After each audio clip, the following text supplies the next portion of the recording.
I'm delighted to have our next presenter with us. Increasingly each year, policies and legal issues are more and more important for professors and graduate teaching assistants. And I know in the graduate school, the person we always count on and we often call on, first call when there's a question, is we call this lady. So I'm pleased to introduce to you from the UA System Office of Counsel to talk with you about policies and legal issues for GTAs and professors, Norma Lemley. Great, thank you. Thank you all. We're going to fly through some legal issues today. I don't expect you to be a lawyer when you walk out. I'm grateful that you all are skilled and talented and bright and are going to be teaching our students. I'm not trained to teach. I violate every screen that has 20 bullets. You know, don't do that. Listen to what they're telling you about how to teach. But I have been here for 25 years, and I think 25 years in higher ed gives some perspective. The things we're going to talk about today are some policies that can create a tremendous amount of legal monetary exposure. And because you're our employee, you're potentially someone who could create that exposure for us. But at the same time, you are also our student, and I want you to know about some policies that are there to protect you in the event some unfortunate or inappropriate behavior occurs. So we're going to plow through some policies, and we're going to have some questions at the end. I tend to always use up every second of my time. There's never been a lawyer I've met who can be brief about anything. So let's just plow forward. Before we move forward, I want you all, when you're cued, to be able to say, "You act," page 96. Okay? Can y'all say that now? "You act," page 96. If you will flip to page 96, this is the first time I've ever emphasized it. It's a new campaign at the University of Alabama to help students and employees know who it is that can help you through a particular situation. The slides that I am going to go through start on page 66, but when I say, okay, y'all, what about you act? You're going to say you act, page 96, and that's sort of silly, but I really want you all to know where you can go look to find out who it is to make a complaint to. All right, let's begin with the slides. Some policies we're covering today are a bunch of harassment-related policies for obvious reasons for legal exposure. We're going to talk about students with disabilities and the process of getting an accommodation letter with ODS. Because I'm a lawyer, I'm going to tell you a little bit more of the law, which is, I want you to understand just basically so that you understand how important it is that when you get an Office of Disability Service letter, how important it is that you pay attention to it and handle it appropriately. We're going to talk briefly about confidentiality of student records. Again, you're a student. You should know that your records are private and what the rules are. But as a teacher, you also need to know so that you don't inadvertently disclose confidential student information from records, so we'll talk about that. And then I've included the last few years in my handouts. We don't go through it, but starting on page 93 of your handout, I've just taken a shot at kind of picking out some of the most important policies that I think you should know about. And my chart gives you the topic of the policy. It's got a website location, you've got a description of what that policy covers, and then who to contact. More detailed than the "You act," page 96, okay? But that hopefully will be a helpful resource. Again, we don't have time in this session to go through all those policies, but I wanted to make those available to you. So, do we really need to be trained? I mean, come on, y'all are adults, you're bright, you have your degrees, you're coming here to teach at a higher ed institution. I've just picked out a few examples from the Chronicle of Higher Education, which I think you all are aware of, to let you know that in this day and age, yes, you really do need to be trained. Why? Look at these examples. The Sandusky situation at Penn State that everyone knows about. I don't need to spend time on that. We have examples from different institutions with tenured faculty members sending GRAs, or graduate teaching assistants, sexually explicit emails. You've got department chairs who are tenured, who are asking inappropriate sexual questions at a bar on a study abroad trip. You've got folks in athletic departments offering favors in exchange for the athletic tickets. Amazing. And then I think everyone sadly and tragically knows about what happened at Rutgers several years ago, where an individual taped his roommate having sex, and that went out on the internet, and that young man, I think his name is Tyler Clementi, committed suicide as a result. Tragic, tragic case. The one, number 6, I just can't believe it happens, but it happens. That's why we really need to train. Former instructor criminally charged for allegedly persuading a voice student that she could hit lower notes if she stripped or engaged in sexual activity while she sang. Come on. Really? Did we really need to train? All right, University of California at Berkeley. This one gets me because we're dealing with the highest level. You're in the chancellor's office. You're the assistant vice chancellor, been trained 3 times, and you're got a relationship going on that we'll be talking about, and you triple their pay 3 different times, and or tripled her lover's pay, but she said she didn't realize that was inappropriate to favor her paramour, and she'd been trained 3 times. We really do need to train today. And I'm hopeful this will never happen, and I will just take my little digression right here. I've been doing this, I don't know how many years now. I've been here 25 years, and I will say we have had 2 lawsuits involving GTAs, just 2 over all these years. And do you know what? They did not attend the training. One was an ADA, breach of privacy, and one was a sexual harassment. They didn't attend the training, they didn't know the rules. So I really appreciate you paying attention for the next few minutes so that you know what issues to spot and who to contact, and we'll continue a pretty good record of not getting lawsuits out of GTAs and GRAs. All right, so I think we've established we really need to train. What are some consequences? Well, as a GTA, your contract, so to speak, was a memorandum of appointment, and you may not have realized what you signed when you signed it, but in the box, there was a provision that said, if at any time the dean, the department chair, and with the concurrence of the dean, believes it to be in the best interest that this GTA end, then it will end, even though you're kind of hired from August 16th to May 15th. Now, that language is in there for situations like this. This is not used when you have good performance. But the university does have the ability to terminate a GTA who would engage in some of the behaviors we're going to talk about. And that would impact your employment status. You could also lose your student status. And this isn't just GTAs, this is all employees, all students. We could have an investigation by any one of a number of federal agencies, the Department of Education, the Office of Civil Rights, the Department of Justice, Family Policy Compliance Office. All of these regulate the laws we're going to talk about.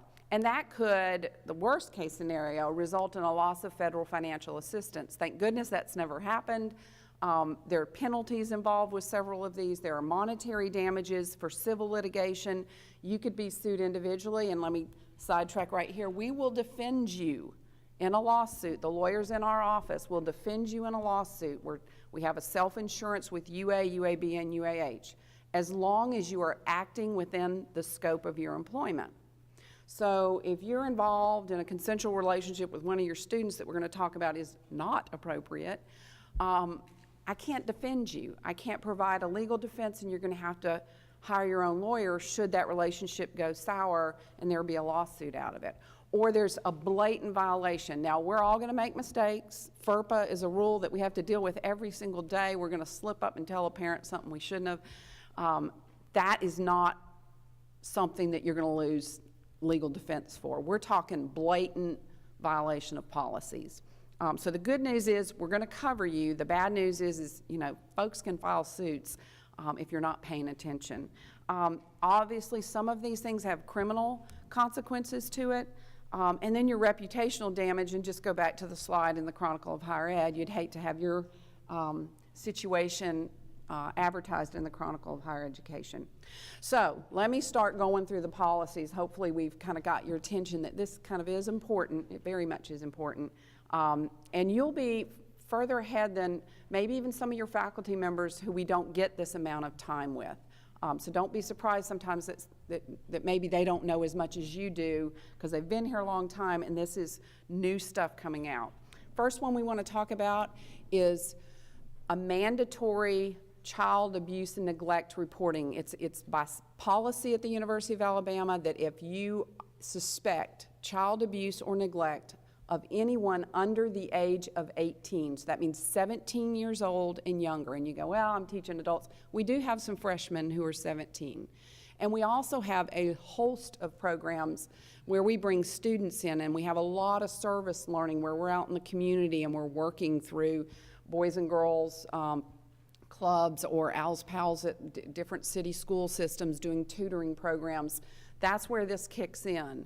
So you would, if you suspected child abuse or neglect, and it was on our property or related to one of our programs, you are a mandatory reporter. And the person that you would call, or the entity, is the University of Alabama Police Department. It doesn't matter that it happened off campus. That's who you call, 348-5454. Let them figure out everything else. Your job and your sole job is just to report it. That's all. One more slide on that. As of August of 2013, you as an employee of the University of Alabama for the first time became a mandatory reporter. Previously, that was limited to K through 12 teachers and health professionals, physicians, psychologists, counselors, etc. Our legislature got serious about this after the Penn State Sandusky matter, and it is now a mandatory report for any one of you all. So definitely you want to do that. Why? There's a criminal prosecution or criminal consequence if you don't. It's a misdemeanor and 6 months imprisonment or a fine of not more than $500 if you just simply failed to call 348-5454. So hopefully you all have that. A lot of our clients here, as they're attempting to call, are afraid of retaliation and they're afraid of a suit. And the statute's very clear. You're protected from retaliation, and there is absolute explicit immunity in the state statute that says if you in good faith make this report, you are absolutely precluded. If they sue you, we'll file a motion to dismiss and you're out of the case. You won't even have to take a deposition or do anything. You are at absolute immunity. So that's good news. So you don't need to be afraid of turning something in. And if you walk away today, other than memorizing UACT, page 96, it's that it is better for you to report and let the experts on our campus who are trained know how to deal with everything else. Your job's just to report, but you gotta know where and who. So that's what we're gonna continue to talk about. I wanted to just point this out that we do have a non-discrimination and EEO policy. We're not gonna read it, but that's in the slides for your review. What I wanted to spend time on is the Student Code of Conduct, Sexual Assault Policy, and the Harassment Policy. Now, when we talk about the Student Code of Conduct, that may not be illegal behavior, so that may not result in a lawsuit, but as a higher education institution, we're allowed to set some rules that we believe are important for students to comply with, even though it may not be a violation of the law, what you engage in. So the next few slides, I'm going to talk about what the University of Alabama Student Code of Conduct says about some of these things. And we have some provisions on sexual misconduct, harassment, and hazing. I give you the website for the whole code, and obviously there are lots of other offenses under the Code of Conduct. I'm going to focus on the ones that could create some legal exposure because of how they interplay with our harassment and sexual assault policy. There's a general provision in there that says, you know, you can't engage in endangerment, and that covers physical abuse, other action, inaction, or communication that harms or threatens the mental health, safety, or well-being of another person or group. It's kind of broad, but that's what our code says. So, and it also covers sexual misconduct, harassment, and hazing, and I want to just focus on those right now. So under sexual misconduct, any of y'all heard about the Not Alone from the White House report? Anyone? None of y'all. Huge change in higher education right now, with the White House in Washington, with the Department of Justice, with the Office of Civil Rights, and Senator McCaskill, I think from Missouri, proposing legislation that is kind of rocking the world of higher education because of the responsibilities that we have to train people on what is inappropriate sexual assault and sexual violence, and actually do something about it and help victims, as well as provide some protection for the due process rights of the accused. So this is really important, and you're going to hear Title IX coordinator. We have hired a Title IX coordinator whose sole job is to help us on this campus deal with sexual misconduct, sexual violence, sexual harassment. That person is Beth Howard, and we have a full-time investigator working with her, Jeff Gonzalez, and then we have a lot of designated harassment officers, and we'll talk about those in a minute. The big key thing with sexual misconduct that I think is misunderstood by our student population is the issue of consent. And so the code of conduct, again, not necessarily the state of Alabama code, but our code of conduct for the university basically says if you cannot give consent for consensual sex. You cannot give consent. You're incapable of giving consent if you're under the influence of alcohol or drugs or medications, you're unconscious, asleep, ill, or in a state of shock, you're under the age of consent as defined by Alabama law, which is 16, you're mentally or physically impaired or not reasonably able to give consent, and it doesn't mean that lack of resistance meant consent. There's got to be clear verbal consent. So word to the wise and word to the wise as you hear your younger students discussing. We have to report these now, and it's a delicate situation. You can read a whole lot about it across the country of the debate of whether it's right or wrong, and from my perspective, our job's to follow the law, and I can't engage in the debate. We have to follow the law, and our code says this is what lacking consent means, and I worry about our drinking population, and they're not understanding this. But this could result in a loss of someone being expelled from school if a charge is brought. And the big debate is you got 2 drunk students. You didn't have consent in that sexual encounter. Another part of the sexual misconduct code is obscene or indecent behaviors, exposing sexual organs, display of sexual behavior reasonably deemed offensive to others, lewd, hostile, or intimidating comments of a sexual nature used to create an offensive environment. I keep going back, do we really need to train? Yeah, we really need to train. Especially maybe some of our younger students coming, leaving home for the first time. Our code of conduct also has provisions about just harassment.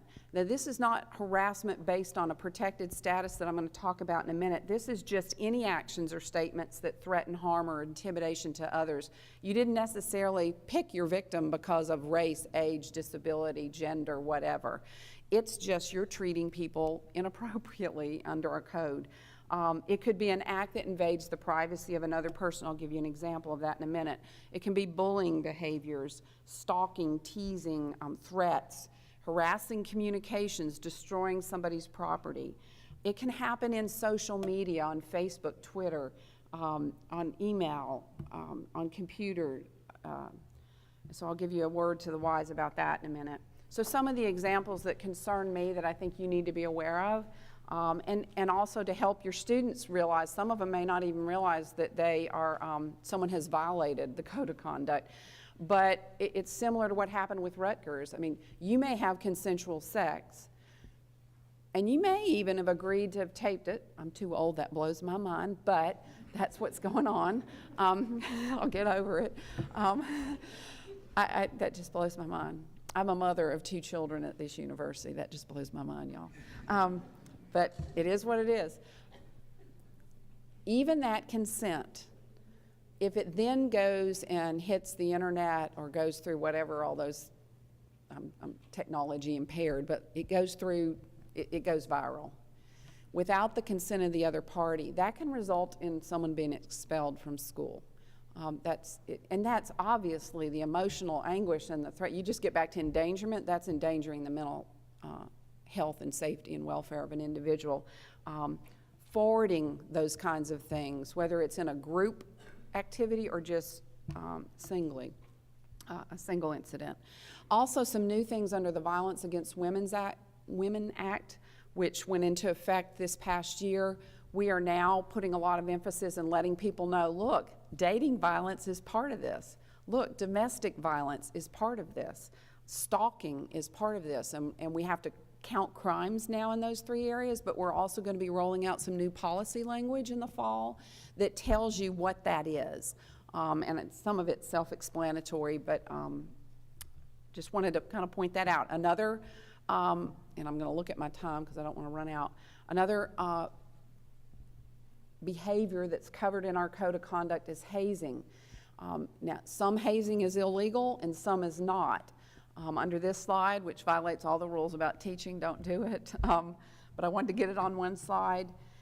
It's any action or inaction or communication that harms or threatens the mental or physical health or safety of a person, or an act that destroys or removes property for the purpose of initiation, admission into, affiliation with, or condition for continued membership in a group or organization. Huge issues out of Florida State with their band, huge issues across the country with Greek organizations and other large, student organizations. We can't tolerate, and there's actually a state law on that in Alabama. If that hazing interferes with academic performance, you demean or disgrace the individuals, you expose them unreasonably to the weather or the elements, you force consumption of alcohol or other drugs or food, you make them, somebody wear inappropriate clothing, create unnecessary fatigue, just the whole list here, that could be a violation of the code of conduct. And under state law in Alabama, if it meets the elements of the state code, if you know of it and you fail to report it, that is a misdemeanor as well. So, UACT on page 96 tells you, in fact, if you will flip over there, we're not going to pull it up on the screen. If you'll flip over to page 96, at the bottom, it's got reporting channels for hazing policy. Multiple channels. You don't even have to identify yourself. We've got a hotline, a hazing hotline that you can report to. Also, the code of conduct, if you look up and it says reporting channels for students, and it's sort of the second category if you want to in the alleged offender. So if you want to file a code of student conduct charge, you're going to contact the Office of Student Conduct, Todd Borst, etc. You see how easy this chart is? And we'll go through and keep referring you, but at the bottom of page 96 is where you would go for a hazing violation. So what's the student code of conduct process? Any member of the community at UA can file a complaint. It doesn't, you may have heard about it and the victim doesn't want to do it and you know this has got to be taken care of. You can file it. You don't have to be the victim. Complaints need to be prepared in writing, but at first you may want to make a phone call to Todd Borst and they can walk you through that process, but there's a complaint form online. And obviously, our code says, we want you to do it within 1 month, and I'm begging you, do not wait 1 month. If we want to do a good investigation, we need to get the evidence ASAP. So do not wait. And I know that when we're dealing with sexual misconduct issues, that is very traumatic to the victim. And we've got a women's resource center that they can go to confidentially to get assistance, but the faster we can get a process underway, the better the investigation results are going to be, because over time you forget things. You're not able to recall what happened. And so the faster you make that contact and present that code of conduct charge, the better job we can all do. We also, as I indicated, so that's sort of what's in the code of conduct. Federal law requires we have a sexual assault policy, and we're making changes as we speak to come into compliance with some of these new regulations and some things that are going to go into effect October 1. So it's really what I've covered in the code of conduct. The big issue, again, is their consent. And you need to be careful and understand that when you're incapacitated by alcohol, there cannot be consent. There's another law that's called the Clery Act, and we're required to file a Clery report. Jean Ann Clery was a 18-year-old student at Lehigh University in the 90s. She had actually picked to go to Lehigh University in Pennsylvania instead of Louisiana because there was a perception by the parents that maybe New Orleans, that area, was too wild for their daughter, so they sent her to a place closer to home. And she came back from a spring break, and it was after the student elections. Typical, pizza boxes keeping a door open that normally would have been shut and locked, but the students used pizza boxes to let people come and go. So an individual who was upset that he did not win a student election went on a drinking rampage, and he came into her dorm, and her room wasn't unlocked, and he strangled her and raped her and killed her, and it was horrific. The Clerys obviously tried to make positive out of it, and it has made a huge impact across the country because in the next year, phenomenal, the next year, they were able to get Congress to pass the Clery Act, which requires higher education institutions to report crime statistics for things that happen on our campus. We face significant fines. Right now it's $35,000 per crime that we fail to accurately report. Huge penalties. Senator McCaskill has a bill out there right now that, if it passes, would increase that fine to $150,000 for one crime that we didn't report correctly. This is serious monetary exposure for us, so we want you all to know about it. Now, the good news is this: you're a GTA. You're a faculty member. Faculty members aren't required under this law to report, but some of you may take on additional responsibilities for student organizations. If you're an advisor to a student organization, you are a mandatory, what we call a CSA, Campus Security Authority. So I give you the website. If you're an advisor, take a look at that website, and it will give you some training, and actually you'll probably show up on mandatory training lists and get some emails this fall. Because you have to be trained on, okay, these are the crimes. I'm just putting some of them. Sexual assault is obviously a pretty important one. These new ones, dating violence, domestic violence, hate crimes are some of them. And we have a process. There's a form online. If you're interested, you can go look at it. Anyone can report. A CSA has to report, or we're fined $35,000 and possibly $150,000 if that legislation goes through. The main point here is be aware of it. Most of you faculty members, again, aren't, if that's all you do is teach students, you're not pulled within this. But if you do provide, the technical definition is you provide significant assistance to student activities. So if you do that, you're likely a campus security reporter. And obviously the person is Sergeant John Hooks, is our Clery coordinator, and you can reach him at 348-5454.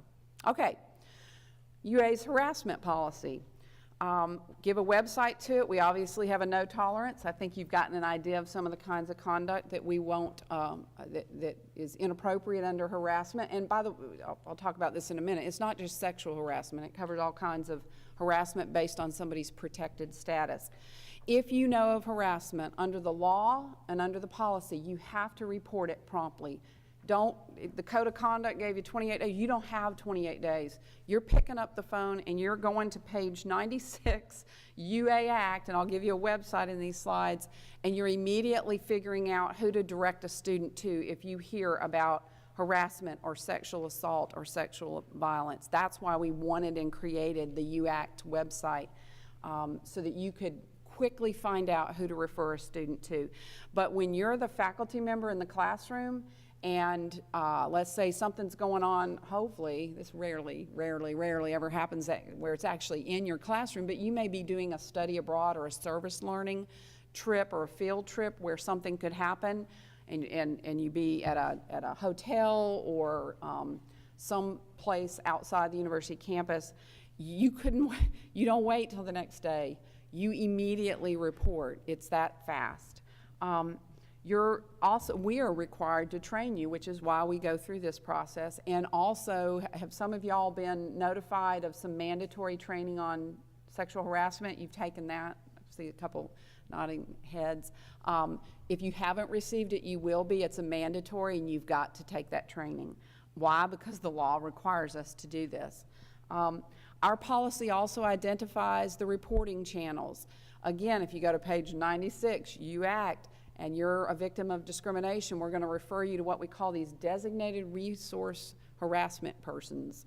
And what they're trained more than any other faculty member to help get it in the correct process. They're not necessarily all investigators, but they're going to help us get it to the right place. And each college has one. So we have our Title IX coordinator centrally located with an investigator. We have an equal opportunity office centrally located. But to help people feel more comfortable going to someone who might not be over in the Rose Administration Building, we've put one in every single academic unit. So you can go online, look at what college you're in, and see who that person is. We also, in our policy, assure confidentiality and no retaliation. We'll talk about that in a minute.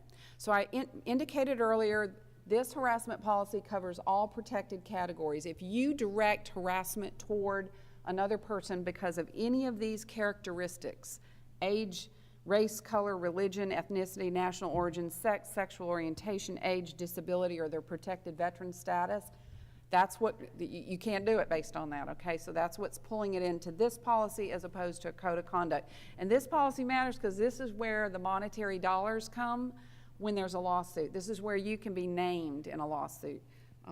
We'll protect you if you've done all the right things, but this has got significant monetary exposure to it.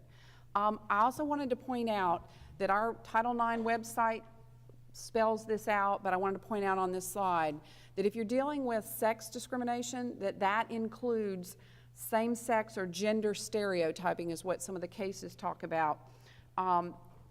It was not until late December of 2011 that our circuit, the 11th Circuit Court of Appeals, ruled for the first time that an individual who was changing, transitioning genders, doing a great job, no problems at work, but announced to the boss, I'm becoming a female, I'm going through this process, and actually it was a lawyer who was the defendant, worked with the Atlanta, Georgia legislature, and the office was in Atlanta, said, you know what, that morally isn't right, and I can't have you working here anymore, fired. That, the 11th Circuit said, is a violation of the Equal Protection Clause. Since then, the Department of Education, the Department of Justice, the EEOC have all taken the position that sex discrimination covers what they call gender stereotyping. So, my last bullet, a student or employee is illegally harassed if they're harassed for exhibiting what is perceived as stereotypical characteristics for their sex or failing to conform to stereotypical notions of masculinity and femininity. So Congress hasn't spoken yet on this, but every agency and the court in our jurisdiction, and that matters to us because that's binding, has, and so we want to make sure that we are complying with that. All right, so how bad does the conduct have to be? Well, the law basically says harassment's got to be unwelcome conduct that is severe and pervasive enough to alter the terms or conditions of your employment or learning environment. So this slide is really to point out it's got to unreasonably interfere with the individual's work or academic performance or create a hostile or abusive work or learning environment.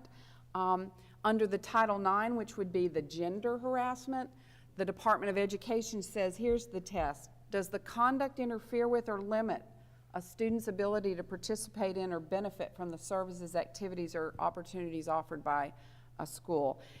If the behavior's so bad in the classroom, they won't even come to class, and we've had that situation come up before. They were so emotionally traumatized and anxious about returning to the classroom when the pass was made, the repeated requests for dates, whatever it was. That's a Title IX issue, and so that would expose us legally, not only in the courts but also with the Department of Justice. What are some other types of inappropriate harassment? This slide gives you some. I think what the point here that I want to make is a one-time joke does not necessarily amount to what I call actionable harassment. I'm going to go in and defend and say one joke couldn't have been severe or pervasive enough. However, under our policy, We don't want the one trashy joke, the one inappropriate racial epithet, the one this or the one that, because our job under the law is to nip it in the bud. So if we allowed the second and the third because you're going, well, it was only one, and you heard me say one's not significant enough. One could be a rape is good enough. You don't need 2 rapes. 1 rape's good enough. But on jokes and behavior like that, our job is to stop it before it arises, before it becomes what we call actionable harassment. So it's better to report. Someone's not going to get fired because they told a bad, dirty, sexual joke, unless it's really bad. But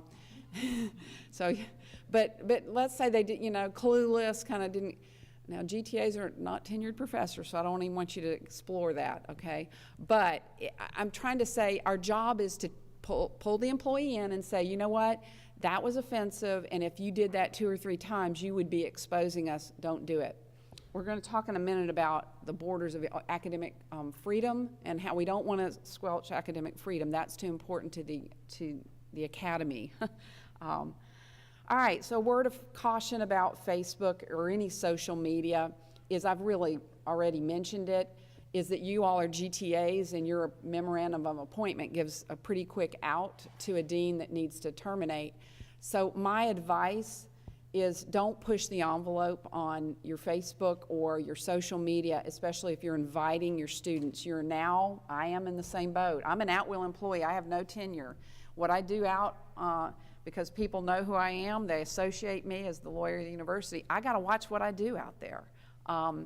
And there's cases, upholding the right of my employer to terminate me if I get out of bounds, even though it was not on work time. So word to the wise, watch what you're putting out there and inviting your students to become your friends. I would stay away from that because I just don't want you to jeopardize your employment. I'm not saying every situation you don't have some free speech rights, etc. I'm just saying, can I be your mother today? Just don't go there while you're teaching as a GTA. Confidentiality, I think I mentioned, and I've got to speed this up or I'll run out of time. A victim or a student could come to you and say, I want to tell you something confidentially, but you can't tell anyone. You guys aren't trained to have that conversation. First thing you need to tell them is, I don't know that I can maintain confidentiality. There are legal responsibilities. I want you to know first that there's 2 places you can go confidentially, truly confidentially. The Women's Resource Center, which by the way is for men, women, trans, whatever, we need to rename that center. They are there for total confidential counseling. The counseling center on campus is there for that same purpose. What they learn in those sessions cannot be repeated without the student's consent. So that is one safe place. But that does not get information to us. But if it goes to you and then goes to a designated harassment officer, we're going to have to make some tough calls. We, under the law, under Title IX on gender, we have to maintain the confidentiality to the extent that we can to comply with the victim's wish. This is huge right now with the new McCaskill legislation. So it's getting more difficult because on the one hand, we've got to do something to stop the behavior from happening in the future, and on the other hand, the victim's sort of tying our hands, and that's our job to walk the tightrope. It's not yours. So what you want to do is know, page 96, you act. You can help the student get to the right place. That's the role you play. You don't become investigator. You don't ask what happened. Get them to the confidential sources and the people on campus who can help. Don't try and have the conversation about confidentiality. It's very difficult, and only very skilled and trained people on campus can have that conversation. Anti-retaliation, a lot of our students are afraid.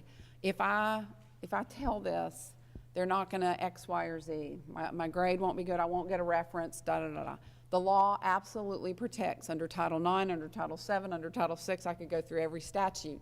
You are absolutely protected from retaliation if you make a complaint in good faith. And we will take steps to sanction and terminate, if necessary, an employee who would do anything retaliatory because you reported what was unlawful discrimination or harassment. I had 2 of those. Let's see.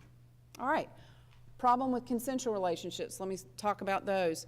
Unwelcome conduct is what is harassment. So if two people are consensually engaged in a relationship, what could possibly be the problem? Well, you've got just general HR issues of, you know, the other students in the class think that you're favoring them because you're sleeping with them. I hate to put it that blunt, but, or you're, you know, getting raises and nobody else is because you're the paramour.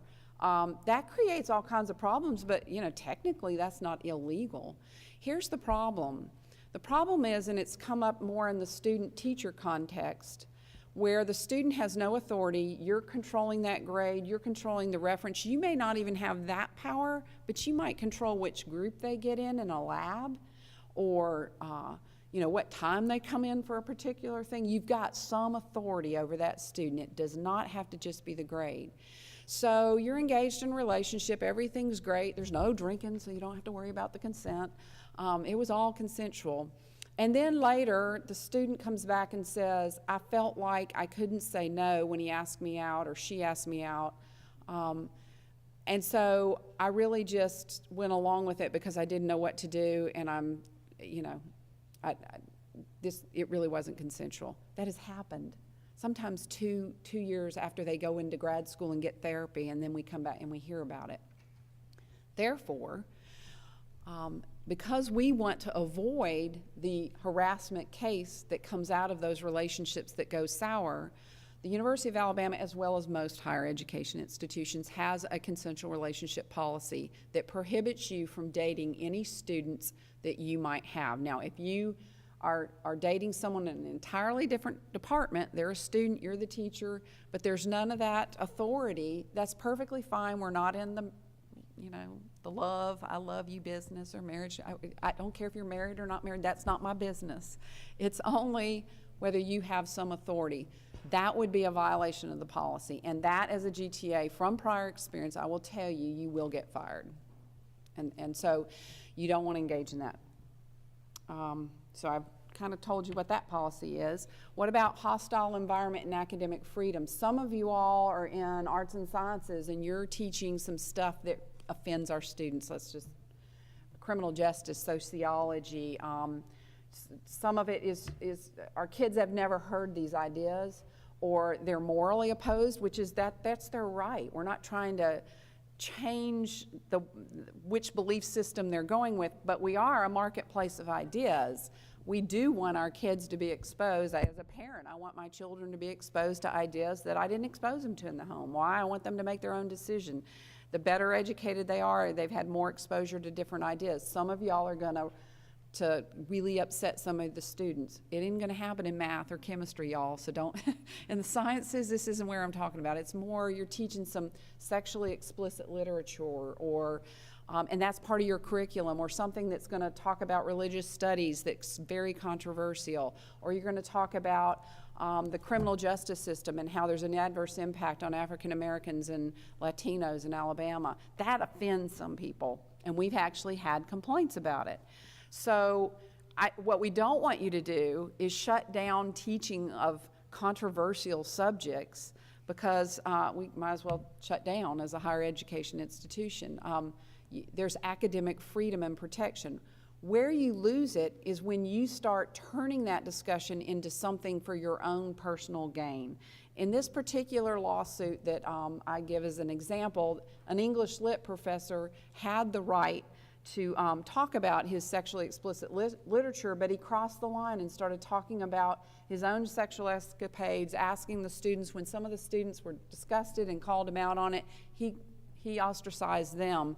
The institution took action against him. He sued, and thank goodness the institution won. He tried to take it to the U.S. Supreme Court, and they rejected it. So Sixth Circuit held, and this is true within our policy, you know, an academic freedom just can't compromise the student's right to learn in a hostile, free environment. When you're going to go into those controversial areas, you need to make sure they're tied to your subject matter. So there's no point in the math class to be talking about something that controversial. It might be contrary. That math would be that way for me. UA's got a policy that tracks this language. This comes straight out of the Office of Civil Rights Title IX guidelines, And so I just point that out for your attention. So, key message of this presentation so far is if you see something, say something, where are y'all going to go to? You act. Page 96 in your handout, you act. I give you a slide about the Title IX coordinator. I've already mentioned her, Beth Howard. I also just had from prior years this chart about if this is happening, here's who you contact. But you act, page 96 replaces all that. And I give you a website to the you act, and we will continually update that chart. One thing I wanted to just point out that's at the bottom of the chart on page 97, part of the you act chart, is you might become aware of some alarming behavior. And it's not necessarily so alarming you'd call the police, although if in doubt, 348-5454. But you know, maybe in English they wrote a paper, then it's just, God, it's just freaking you out, you know, or you're worried about somebody, you've watched them and they're becoming disheveled and their appearance is changing and you're worried about it. I think you heard from Lee Keys about distressed students. There's a whole behavioral threat assessment team at the University of Alabama. We have hired a former FBI agent who specializes in this. As you all know, a couple years ago at UAH, we had a tragic incident with our biology professor who didn't make tenure, shooting some of her colleagues. Colleges around the country are now taking this very seriously, and we're lucky and fortunate enough to have a really well-trained assessment team. So you can look on there if it's a student and there's alarming behaviors, who do I report? If it's an employee, who do I report that to? Don't forget this chart. It tells you exactly who to go to, and don't be embarrassed that if it's, our whole job is to put dots together and figure out, is someone a threat or not? And you may just have one dot, but that dot could be very helpful in helping us figure out, is this just we're all running around afraid because of what happens out in our country now, or is there real evidence to back up a risk assessment and a threat assessment? So just wanted to point that out.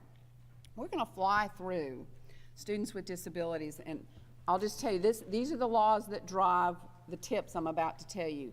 Under 504 and ADA, students with disabilities who are otherwise qualified must receive reasonable accommodations and are protected from discrimination, harassment, and retaliation. That's the law that we have to follow. That's why you're going to get letters from Disability Services. And for some of y'all who might be employees who have disabilities and you need accommodations, we have a website for that as well. I don't know for this presentation if I have that in there. Come up to me afterwards, or just Google reasonable accommodation for employees and you'll get that on the UA website. Determining whether disability exists is not my job, and it's not your job, and it's not your department chair's job. If you're dealing with a student with a disability, that is the Office of Disability Services' job to figure that out. They'll figure out what they need to receive from a treating physician and to determine whether that is entitled to some reasonable accommodations. The Office of Disability Services will prepare a letter for the student to bring to you. They may or may not bring it to you. They may bring it to you midway through the semester. That is their choice. But you never have to back up and let them take a test again because they failed to ask you for time and a half on the first test. A lot of students want to see if they can do it without the accommodation. That's their right. But we don't have to back up and give them a second chance if they choose not to exercise that right. Your job as a GTA is to provide the accommodations that are provided on the letter that you get from Disability Services, and you absolutely never, ever, ever, this was one of the lawsuits that I had from a GTA, or it didn't amount to a lawsuit because I settled it really fast, because the student brought the letter forward to the GTA, who promptly in front of the entire class disagreed with why anyone would ever get time and a half in a distraction-free environment and maybe a note taker. You don't do that because y'all have been here, you know better, but that person didn't come to the seminar and didn't realize you don't discuss somebody's diagnosis, you don't ask them why they need it, and you never discuss their accommodation request in front of other students. Under the law, a student's got to be otherwise qualified, and I don't mean to offend anyone by the quotes. That's legal language. I'm not demeaning anybody with a disability, but what that means is, just like if you're a student, employee, with a disability, you've got to perform the essential functions of being an employee. Well, the same with a student. You got to be able to do the essential functions of being a student, and one of those is you got to comply with academic standards. You've got to comply with attendance policies. So if your syllabus has attendance policies, we can hold them to that if they're essential and you're consistently treating students across the board the same way. Our students have the essential job of complying with the code of conduct. So if they're causing disruption in your class, it doesn't matter that the disability caused them to engage in disruption. They aren't allowed to disrupt your class, so we're going to have to deal with that. We don't have to reasonably accommodate that. Now, obviously, we're sensitive to those things, but they wouldn't, quote, be otherwise qualified. And we certainly don't have to accommodate anyone who might have a mental health disease that would cause them to harm others at all. We don't ever have to reasonably accommodate. They're not otherwise qualified if they can't comply with our rules and regulations regarding the health or safety of others. And again, UAPD is who you call if you're worried about that. What are some of the reasonable accommodations? I give you a slide on some of that, and obviously the ones that you need to worry about are what's on the disability accommodation letter that comes to you from the student. This slide points out that there's very few, once you get that letter, there's very few reasons that we can deny someone an accommodation. One might be from your perspective, but wait, I'm teaching back-to-back classes. They need time and a half. They could have gone to disability services, to their testing center. I can't help you. Wrong answer. You're going to have to figure out how, and you're going to have to get assistance from your department, how you're going to meet that reasonable accommodation. It's not your, it's not just your administrative burden, it's the entire University of Alabama's burden, and there's another person who can help us. So you've got to go get help when you're finding it difficult to provide the accommodation. So some tips on following procedures to avoid legal exposure. Don't decide if the student has a qualifying disability or what the reasonable accommodation is. Let ODS do that. You do not provide the accommodation unless ODS provides the letter recommending those accommodations. You don't discuss accommodations with students in the classroom in front of the other students. You've got to respect the privacy. Don't ask the student about the disability. By the way, my tips come from prior 25 years, okay? I didn't make it up. So somebody did something along the way and I've added it to the training, so that's why we train. A teacher's never entitled to know what the disability is. That is totally kept confidential in ODS. All you need to know is what you need to know, which is I got to provide the accommodation that ODS has recommended. Do discuss, however, with the student when they give it to you and there's some complications on how you're going to provide that accommodation. The law says you've got to engage in dialogue with the student. The key is don't do it in front of everybody else. Don't ask them about their disability. Just say, I've got this letter. I want to make sure we're on the same page with how this accommodation is going to be provided. And always call ODS. If you've got any questions, don't call my office. I'm not the expert on this. ODS is. So we've got some contact information in my handouts. It's called 8 Tips. It actually starts on page 98, so I kind of spell this out in more detail. 98, 99 in the handouts will give you contact information for ODS. Also, we ask that you put a statement on your syllabus. I cannot tell you how many potential lawsuits we have stayed away from because you all put that on your syllabus. They said, I didn't know anything about ODS, so I never went and registered. We got them. It's on the syllabus. You gave it to them. It's on Blackboard. It's on. So make sure that statement is on there. Don't ignore the recommended accommodation. Please follow it. If you really have a problem with it, call ODS. We have an appeal process, but while that appeal process goes on, you have to provide the accommodation. You can tell I'm really flying now. So here's some personnel to contact. That's just for your future. All right, we're going to cover in less than 5 minutes FERPA, which I hope you know about because you're a student. FERPA is the Family Educational Rights and Privacy Act. It protects student records across the country. For us, our policy is called the Confidentiality of Student Records. I want you to know about it because our faculty handbook and staff handbook basically says you have to, and it's also a federal law that we have to comply with. We want to avoid some litigation. Good news on this statute is they can't actually sue you under this statute, but they could sue you for breach of privacy under state law. And another reason why I want you to know about it is Virginia Tech and the shooting that happened there, as they did multiple investigations, part of the problem there was they didn't know that one office could share information with another. Remember I talked about that we have a behavioral threat assessment team? Our job now is to connect dots, and to do that, educators have to talk to each other. Housing has to talk to athletics, who talks to the teacher, who talks to the judicial affairs office. We're all talking. And what we realized is at Virginia Tech and across the country, we had so many rules of do not disclose, that y'all forgot you could talk to each other. People who have a legitimate business need to know get to know information from FERPA. So I want you to know that for that one purpose. This slide did not print well, but it's got, if you typed this in Google on the UA website, you would find these, but this gives you websites to more training. But there's basically 3 rights under FERPA. You have the right to review your own education records, you have the right to seek to amend them, and you have the right to limit disclosure of your education records. And we're going to spend time on that 3rd bullet. So, what is protected under FERPA? When I go to the doctor and I see my physician, HIPAA now, y'all all know HIPAA, you get those privacy notices. The mere fact that I'm in there with the doctor is confidential. Not so with FERPA. FERPA does not protect the fact that the kid is enrolled in your class and spoke to you. There's no public policy reason to do that. What FERPA protects is records. Records that we maintain on them at the institution. That's all it does. And if you can get that part in this last bit, oral conversations or personal observations about students are not records and they're not protected. Most of the stuff y'all are concerned about, you personally observed. You didn't have to go to a record to be able to, mom calls and you're in a small seminar class and you know everybody by name and they want to know, has Johnny been coming to class? And you know, and you don't have to go to your attendance book. Nothing from FERPA says that you're prohibited from saying that. Why? FERPA only protects records that we maintain. Your personal, especially if a student is alarming you through things they're saying, don't worry about it. I'd rather defend on a FERPA violation than a suicide case, because we didn't pass on information that we needed to, or some other tragic thing. So get this 2nd bullet in your mind, and that will help you a lot as you analyze, can I talk to somebody?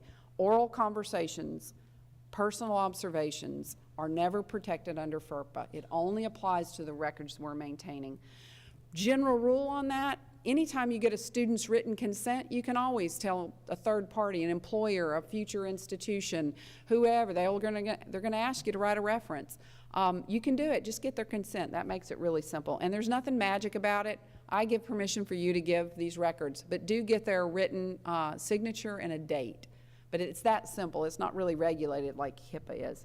We can also tell people about directory information, and this slide lists what at the University of Alabama is directory information. We can, as this is the slide I'm talking about where Virginia Tech didn't get it. They do now, and most of our schools now do across the country. School officials get access to information. So the athletic department's going to send over a student athlete, and they're going to ask you about how they're doing.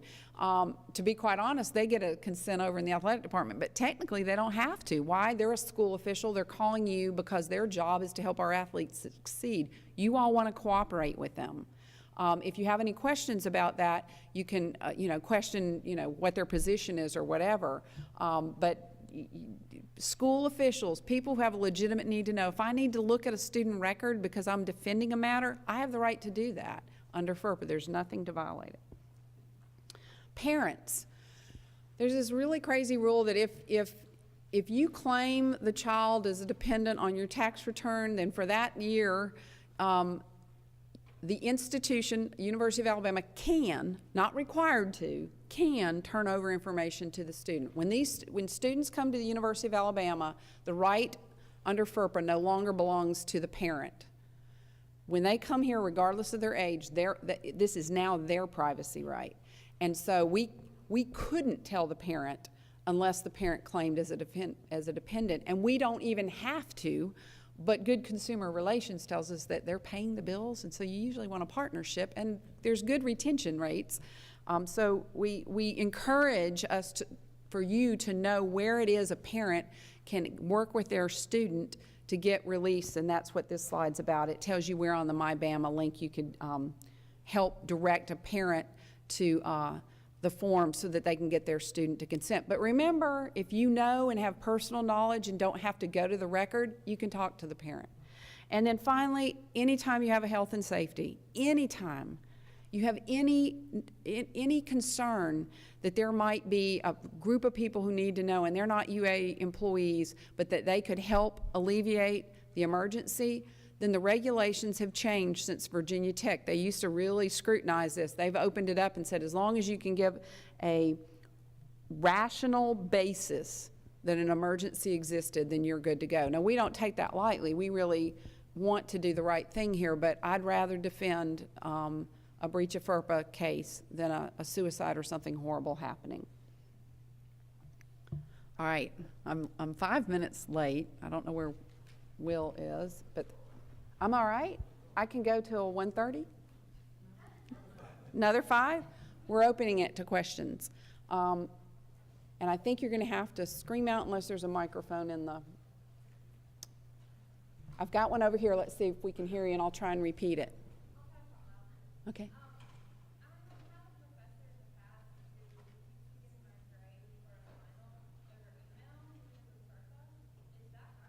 Well, here's the problem with the email, and we have advised them, you know, to be careful about that, because a lot of the students just are too lax about, they share their passwords, they share access to everybody, and so how certain is the professor when they're sending it over email to make sure that you're really the only one who does that? I mean, nowadays you can go on, you know, I'm an adjunct professor here. I'm not full-time, so I don't use all that good technology, but you can get grades online. They can post them through Blackboard Learning, correct? And so there's less and less need for that email, but that's where it's coming from. We're concerned about how well protected is email, because, you know, some people say if it leaves the institution, it's like a postcard.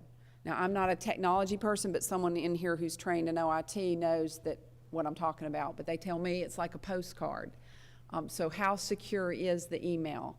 And now, if it's within the UA server, I've heard it's encrypted between the two, but the students are on Google Mail, and again, that's why we do that. Obviously, if the student consents, then it's up to the professor whether they want to send it by email. But we have in the past discouraged that because we're not sure how private and confidential that is. I don't know that they're required. I think what you're getting at is professors through their syllabus have to give you feedback, or they'll be in trouble. So if you're having trouble with getting feedback from a professor on a grade, then you need to have a discussion maybe with someone in the department that you're, and definitely on your student evaluation if that's been a problem, that it's taken too long to get grades turned around or easily sent to you, then that's, you need to bring that to the department's attention so that that can get corrected. But out of fairness to the professors, it's not that the FERPA rules say thou shalt not email, it's how confidential and secure is that process. Okay.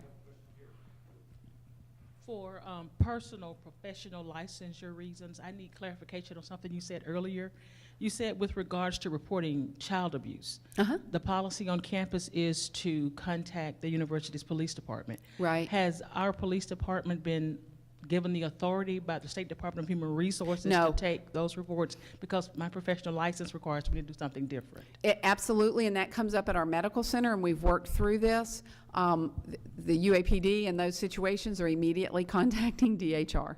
And it doesn't preclude you from doing a double report if you're in one of those situations, but we have got to know through UAPD that you've made that report. And they're coordinating, but this really was an issue for Child Development Center here, for our University Medical Center. In the past, they had always reported to DHR, but yes, we do want you to call UAPD. The key thing there is you don't wait. You do not wait. There's a question over here, John, if there's time. So because of that, do you have to make 2 reports? Do you have to first report to UAPD and then report to CPS? We're still trying to work through some of this with our medical center, because I think the physicians are dually reporting. just to, okay, and you are too. Brewer Porch is another facility for any of you all that may work out there that works with children through arts and sciences. They've always reported through their channels. The point here is we need to make sure that UAPD is checking up on things to make sure that that report occurred. It's really a dual protection. It doesn't harm you at all to make that second call to UAPD. It comes up too with ALS PALS or some of these, you're in the school system. Well, obviously the principal of that school would have liked to have known. We're saying call UAPD first, then you can go tell the school, okay? But get the report made ASAP, and if you have to do dual reporting, do that. It doesn't hurt you to do dual reporting, but we want you to call UAPD. One more quick question. There's one over here to the right. Can you scream? Can you be loud?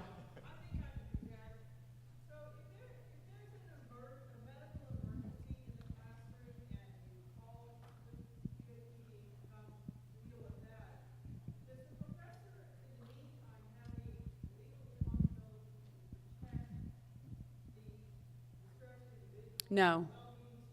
No, I think this comes up with seizures and obviously people who have seizures are familiar they've gone through this, they know what the process is, and they would like to avoid the call for the ambulance. That has come up before, and we're calling the ambulance if that's on the ODS letter, or you're calling UAPD, but you are not, we would argue that did not create a duty for you all to become healthcare professionals. That would be frightening to me.